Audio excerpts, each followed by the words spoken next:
Hello guys, आज हम लोग स्टार्ट करने वाले हैं क्लास 10th का क्वाड्रेटिक इक्वेशन।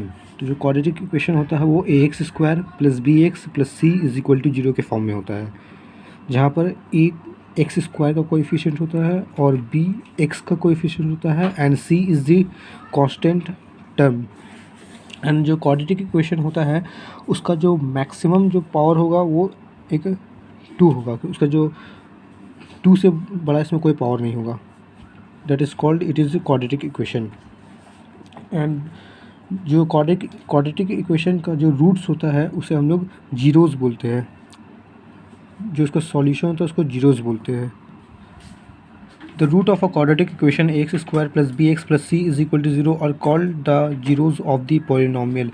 इस क्वाड्रेटिक इक्वेशन का जो रूट्स होता है उसी को हम लोग जीरोज़ बोलते हैं। और जीरोज़ का मतलब वो नंबर जिसको अगर हम इस क्वाड्रेटिक इक्वेशन में पुट करेंगे तो वो नंबर इस क्वाड्रेटिक इक्वेशन को 0 के बराबर बना देगा। फॉर एग्ज़ाम्पल, अगर हम लोग को जीरोज़ फाइंड आउट करना है तो उसके लिए हम लोगों को मिडिल टर्म स्प्लिट करना होगा। Example 6x square plus 11x plus 3 is equal to 0, ये एक क्वाड्रेटिक इक्वेशन है। अगर इसे सॉल्व करने को बोला जाए तो इसका मतलब इसका जीरोज़ फाइंड आउट करने को बोला जा रहा है। जीरोज़ मतलब वो नंबर जिसे अगर हम इस इक्वेशन में पुट करेंगे तो वो इस इक्वेशन को जीरो बना देगा, जीरो के इक्वल कर देगा। फॉर एग्ज़ाम्पल 6x स्क्वायर, अगर इसका जीरोज़ फाइंड आउट करने बोला जाए तो आपको मिडिल टर्म स्प्लिट करना होगा। उसके लिए आपको इस नंबर और इस नंबर को मल्टीप्लाई करना होगा। 6 into 3 is equal to 18। And अब आपको 18 का प्राइम फैक्टर निकालना होगा। 2 9 ज़ा 18, 3 3 ज़ा 9, 3 1 ज़ा 3। अब इन सब नंबर को इस तरीके से सेट करना होगा कि प्लस करने पर 11 आ जाए एंड मल्टीप्लाई करने पर इन दोनों को मल्टीप्लाई करके जो नंबर आया वो आना चाहिए। मतलब ये 2 3 3 को इस तरीके से सेट करना होगा कि ऐड करने पर 11 आए एंड मल्टीप्लाई करने पर इन दोनों का प्रोडक्ट आए, इन दोनों का प्रोडक्ट यानी कि 18 आना चाहिए।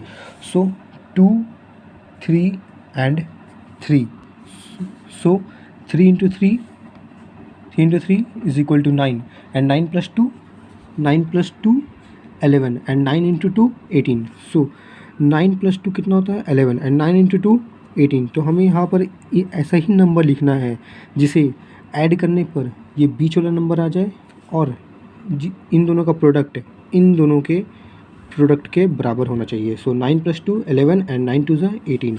सो एंड फिर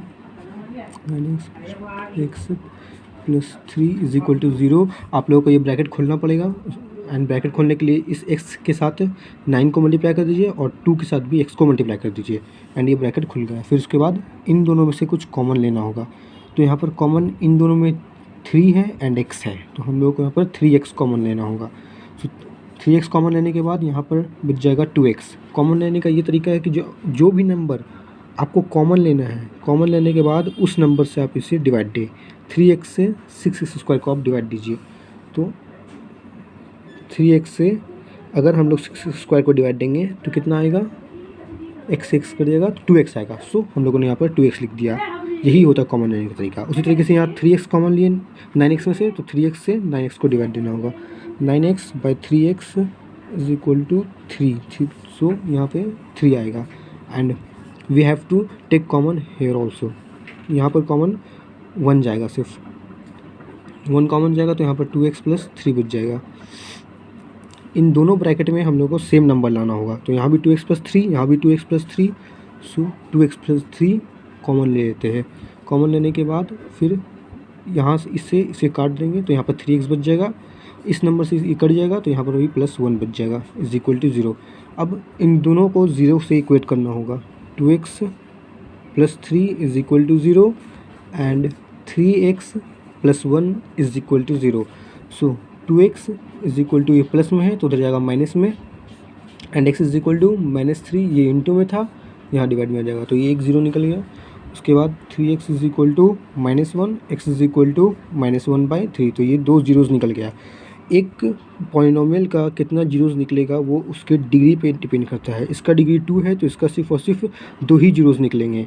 अगर क्यूबिक पॉलिनॉमियल है तो उसका 3 जीरोज़ निकलेंगे। तो इसी तरीके से जितना डिग्री होगा उतना ही जीरोज़ भी निकलेंगे। डिग्री मीन्स उस पॉलिनॉमियल का highest power. So this two are the zeros. Zeros means अगर इन दोनों नंबर को अगर हम यहाँ x के जगह पे पुट करेंगे तो वो इस इक्वेशन को जीरो बना देगा। एंड हम लोग वेरीफाई करते हैं। एग्जांपल ये है हम लोग का f(x) इज इक्वल टू, यहाँ पे f(x) हम लोग का है 6x² plus 11x plus 3 is equal 3। अब अगर हम लोग यहाँ पर इस फंक्शन के जगह x के जगह इस जीरोज़ को पुट करेंगे तो ये इसे जीरो कर, इस पॉलिनॉमियल को जीरो के बराबर बना देगा। फॉर एग्जांपल 6, यहाँ x² है, x के जगह पे इस जीरोज़ को पुट करते हैं, -3/2 square plus 11 into -3/2 plus 3।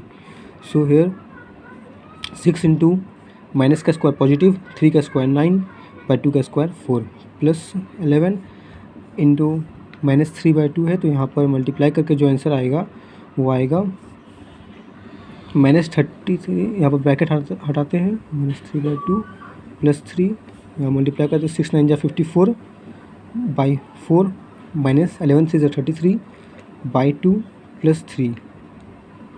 And hair यहाँ पे हम लोगों ने 4 और 2 का एलसीएम लिया और यहाँ 4 आंसर आया, और उसके बाद इस 4 से इस 4 को डिवाइड दिए तो कट गया, तो 54 वैसे ही उतर गया। यहाँ से 2 से 4 को डिवाइड देंगे तो 2 आंसर आएगा, तो इस 2 से 33 को मल्टीप्लाई कर दिया, 66 आ गया। यहाँ पर कुछ नहीं था तो 1, तो यानी कि 1 से 4 को डिवाइड देंगे तो 4 आएगा, तो 4 × 3 12, तो इतना तो आप लोग जानते ही होंगे। And 54 plus 12 is equal to 66, and यहाँ माइनस का 66, तो प्लस 66 माइनस 66 कट जाएंगे, तो जो आंसर आएगा वो 0/4, एंड 0 को किसी से भी डिवाइड दीजिए तो आंसर इज इक्वल टू 0 ही होता है। तो यानी कि ये हम लोग का -3/2 क्या था, रूट्स था। तो हम लोगों ने देख लिया कि अगर इसे हम लोगों ने इस इक्वेशन में पुट किया तो इस -3/2 ने इस इक्वेशन को क्या कर दिया, 0 बना दिया। तो यही होता है 0 का मतलब। अब हम लोग यहाँ भी चेक कर लेते हैं, -1/3 पुट करके अगर हम लोग -1/3 पुट करेंगे इस इक्वेशन में तो ये -1/3 भी इस इक्वेशन को 0 बना देगा, क्योंकि ये इसका जीरोज़ है। तो जीरोज़ का मतलब यही होता है, वो नंबर जो किसी इक्वेशन को 0 बना दे, that number is called zeros of the equation और रूट ऑफ द इक्वेशन।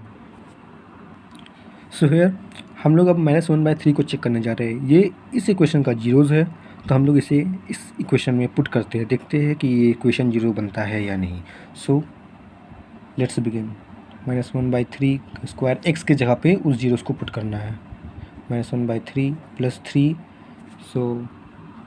सो यहाँ से हम लोगों ने इसे मल्टीप्लाई किया, सॉल्व किया, तो ये 2/3 आया। यहाँ पे 11 इंटू -1/3 को सॉल्व करेंगे तो -11/3 आएगा, ये प्लस 3 वैसे ही रह जाएगा। यहाँ 3 है, यहाँ डिनोमिनेटर में 3 है, यहाँ कुछ भी नहीं है तो 1 है, क्योंकि डिनोमिनेटर में अगर कुछ भी नहीं है तो 1 है। अगर ये सब कैल्शियम लेंगे तो आंसर 3 आएगा। सो ये 3 से 3 को डिवाइड देंगे 1 आएगा, तो 2 × 1 2। इस 3 से 3 को डिवाइड देंगे तो 3 आंसर आएगा, सॉरी 1 आएगा आंसर, तो -11 बन जा -11, प्लस 1 से 3 को डिवाइड देंगे 3 आंसर आएगा, तो 3 × 3 9।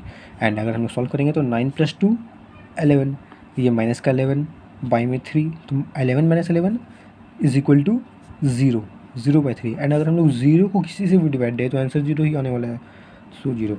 सो इस जीरोज़ को पुट किए तो ये इक्वेशन 0 बन गया, और अगर इस जीरोज़ को भी पुट किए तो भी ये इक्वेशन 0 बन गया।